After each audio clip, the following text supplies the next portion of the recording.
नमस्कार दोस्तों, मैं न्यूज़ टुडे से शशांक शुक्ला। आज आपका हमारे इस कार्यक्रम में बहुत बहुत स्वागत है। चित्रकूट की महान धरती से पधारे संत आचार्य प्रवर महेंद्र जी आज महमूदाबाद की धरती पर हैं। आइए जानते हैं महाराज जी से उनके जीवन से संबंधित और उनकी रामकथा से संबंधित कुछ सवाल। सर्वप्रथम महाराज जी, आपका महमूदाबाद की धरती पर बहुत बहुत स्वागत है। जय सिया राम, खुश रहिए। जय सिया राम। आचार्य जी, जैसा कि हमारे दर्शक लोग जानना चाहते हैं कि आप कुछ अपने प्रारंभिक जीवन के बारे में हमारे दर्शकों को बताइए कि आपको कहाँ से प्रेरणा मिली रामकथा की। प्रेरणा तो मुझे मानस के मेरे पूज्य दादाजी से मिली। हमारे दादाजी के जीवन का लक्ष्य या उनका मानसमयी पूरा जीवन था। उनका एक ही सिद्धांत था। जब मैं बहुत छोटी उम्र में था तो उन्होंने मुझे मानस के 2 सूत्र सिखाए।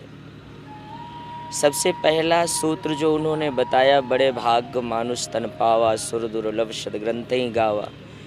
दादाजी ने कहा कि मानव जीवन बड़े सौभाग्य से मिला और अगर हम मानव बनकर के आए हैं तो समाज के कल्याण के लिए कुछ करें। आप जिस स्तर से लोगों का भला कर सकते हैं उस स्तर से आप लोगों का भला करिए। हमारा प्रारंभिक जीवन थोड़ा गांव में रहने वाला था और उतना धन का अभाव भी था, लेकिन ब्राह्मण वंश में जन्म होने के कारण दादाजी ने कहा तू मानस सीख और मानस की कथा से जन कल्याण कर। तो मैं राम कथा को अपना लक्ष्य बना के आगे बढ़ रहा हूँ और यही मेरा प्रारंभिक जीवन, विद्या अध्ययन के साथ साथ रामायण ही जीवन है मेरा। जी आचार्य जी, हर कोई किसी न किसी से प्रेरित रहता है। हाँ, आप भी किसी न किसी से ज़रूर प्रेरित रहे होंगे। बिल्कुल बिल्कुल। और इस रामकथा की प्रेरणा आपने बताया कि आपको पूज्य दादाजी से प्राप्त हुई, तो और भी कुछ संत लोग जिनकी प्रेरणा आपके ऊपर रही या आप उनसे प्रेरित हुए? बहुत सारे महापुरुषों का मुझे सानिध्य मिला, देश में रहने वाले अनेकों संतों का। लेकिन हर बच्चे का एक प्रारंभिक में एक लक्ष्य होता है कि मुझे, किसी बच्चे को होता है मैं बहुत बड़ा अधिकारी बनूं, मैं पायलट बनूं, मैं इंजीनियर। मेरा लक्ष्य था कि मैं मानस, पूरा विश्व मेरी राम कथा के एक बार नीचे आ जाए। और ये प्रेरणा मुझे महान संतों से भी, और जो सबसे ज़्यादा राम कथा की मुझे प्रेरणा मिली तो विश्व के बड़े विख्यात श्री राम कथा के वाचक पूज्य श्री मुरारी बापू जी, उनको मैं सुनता था तो मुझे लगता था मैं एक दिन ऐसी कथा करूं। तो अब तो जैसा भगवान कर रहा है, प्रभु की कृपा है, चल रहा है। संतों से, आप सबसे मुझे प्रेरणा अनेकों दिन रोजीना मिलती रहती है। जी आचार्य जी, आप कितने वर्षों से रामकथा कर रहे हैं? मैं 2004 से श्री राम कथा प्रारंभ किया। 11 वर्ष की आयु थी मेरी। 18 वर्ष हो गए। हाँ, मुझे 18 वर्ष हो गए राम कथा करते हुए।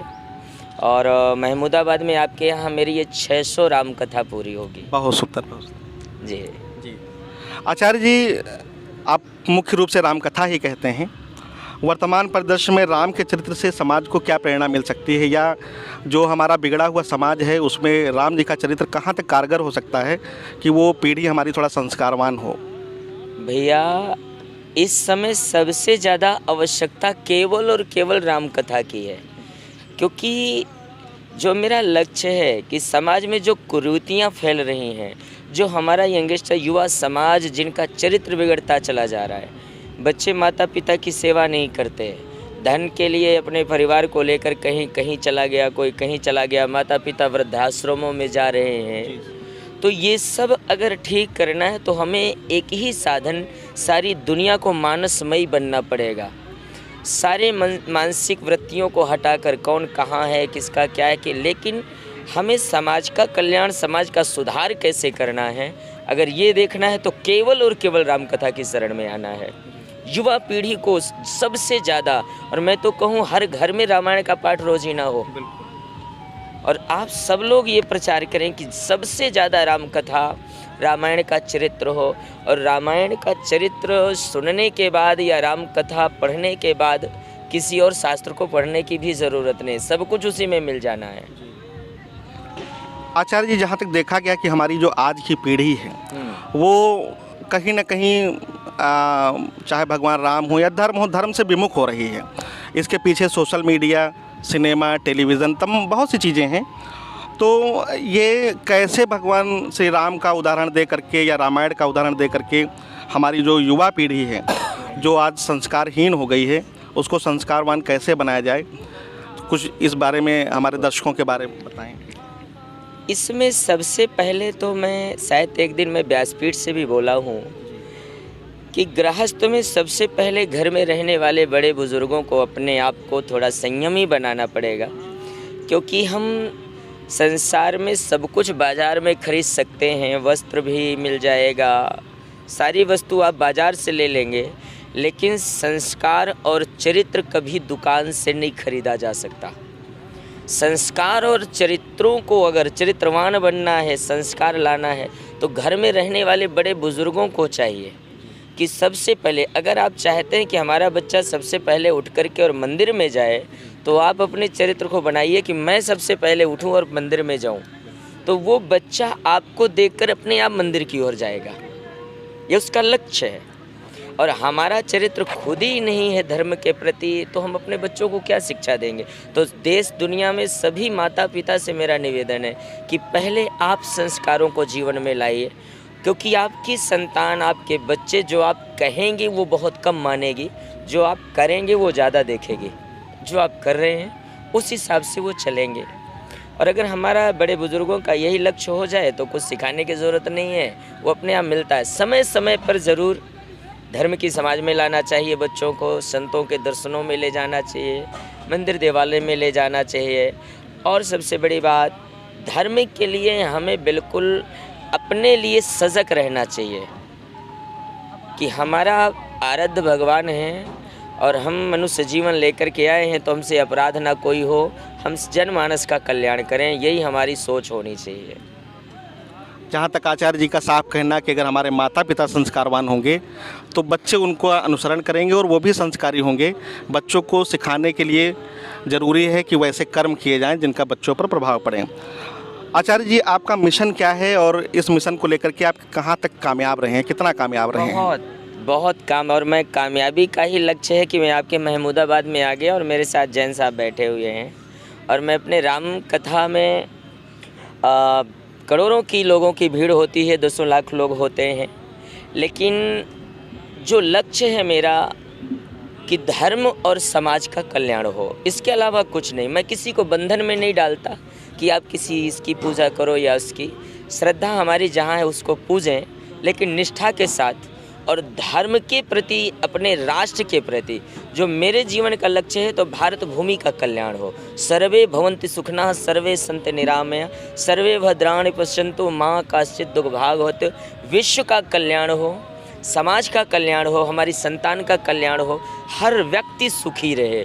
और सुखी होने के लिए, सबको सुखी करने के लिए ही मेरी राम कथा है, इसके अलावा कोई नहीं। राम कथा से ही सुख की अनुभूति मिलनी है सभी को। तो हर व्यक्ति को राम कथा की शरण में आना है, सबको लेकर के आओ, यही लक्ष्य होना चाहिए। और आप सब युवा लोग हैं, बहुत अच्छा काम करते हैं। आप लोगों को तो और आगे बढ़ चढ़ के धर्म के प्रति सबको सजग करना चाहिए।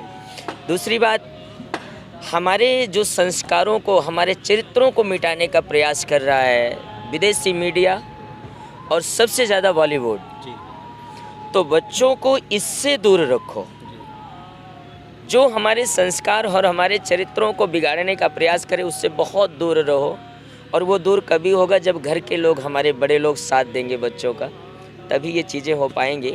और यहाँ तो बड़ा कुंभ लगा दिया आप लोगों ने, बड़ा आनंद आ रहा है मुझे। महमूदाबाद बहुत छोटी जगह है, आप बहुत बड़ी जगह से आए हैं।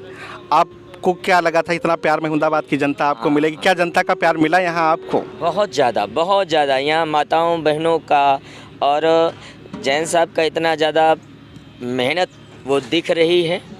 क्योंकि मुझे लगा था, मैं चला जबकि मुझे लगा था 1500 लोग होंगे, लेकिन यहाँ तो 5000-7000 लोग शाम को दिखते हैं। तो ये तो बड़ा अच्छा देखने को मिला।